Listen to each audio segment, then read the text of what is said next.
आज देखेंगे क्लास 9 का भूगोल के बारे में, जो कि अध्याय 2 है। भूगोल जो कि भौतिक स्वरूप और संरचना का उच्चवाद देखेंगे। मध्य उच्च भूमि मध्य उच्च भूमि के बारे में आज देखेंगे। मध्य उच्च भूमि क्या है कि मध्य उच्च भूमि का अधिकतर भाग मालवा का पठार कहलाता है, और यह पठारी भाग जो है पूरब में महादेव श्रृंखला, कहाँ पूरब में अगर बात करें तो ये पूरब में महादेव श्रृंखला और उत्तर पश्चिम में अरावली और मध्य में विंध्य श्रृंखला। क्या अगर हम पूरब में देखेंगे इसको, महादेव श्रृंखला को अगर हम देखेंगे तो महादेव श्रृंखला ये उत्तर पश्चिम में अरावली में आते हैं, और ये मध्य में अगर देखेंगे तो विंध्य श्रृंखला में आते हैं। किस में आते हैं? विंध्य श्रृंखला में आते हैं। और ये विंध्य श्रृंखला से क्या हुआ, घिरा हुआ है। और इसके पश्चिम में कौन आते हैं? राजस्थान आते हैं।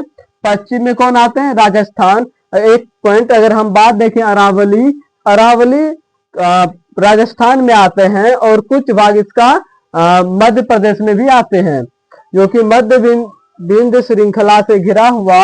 और इसके पश्चिम में राजस्थान का मरुस्थलीय क्षेत्र है। तो अरावली कहाँ आते हैं? राजस्थान में आते हैं, और ये मरुस्थलीय क्षेत्र है।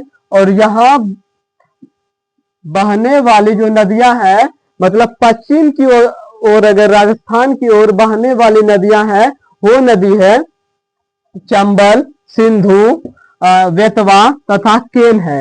ये नदी राजस्थान में बहती है, और इसकी डाल जो है, मतलब ढाल जो है, ये पश्चिम में चौड़ा है। पश्चिम में क्या है?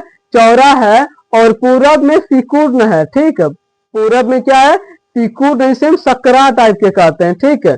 और फिर यह इसके पूर्वी अगर विस्तार हम देखें, अगर हम इसका पूर्वी विस्तार देखें तो ये क्या है कि स्थानीय रूप से बुंदेलखंड तथा बघेलखंड के नाम से भी जाना जाता है। स्थानीय तौर पर अगर हम देखें इसको, जो कि नदी है चंबल, सिंधु, बेतवा तथा केन, ये इसका ढाल के कारण ये बुंदेलखंड तथा बघेलखंड के भी नाम से हम लोग जानते हैं। अगर देखा जाए कि चंबल, सिंधु, बेतवा को और किस नाम से हम लोग जानते हैं, तो किस नाम से जानते हैं?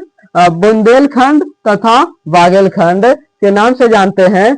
और इसके सुदूर पूर्व के विस्तार को क्या मुख्यतः दामोदर और स्वर्ण रेखा कहते हैं। क्या कहते हैं? बुंदेलखंड तथा बाघेलखंड के नाम से जाना जाता है।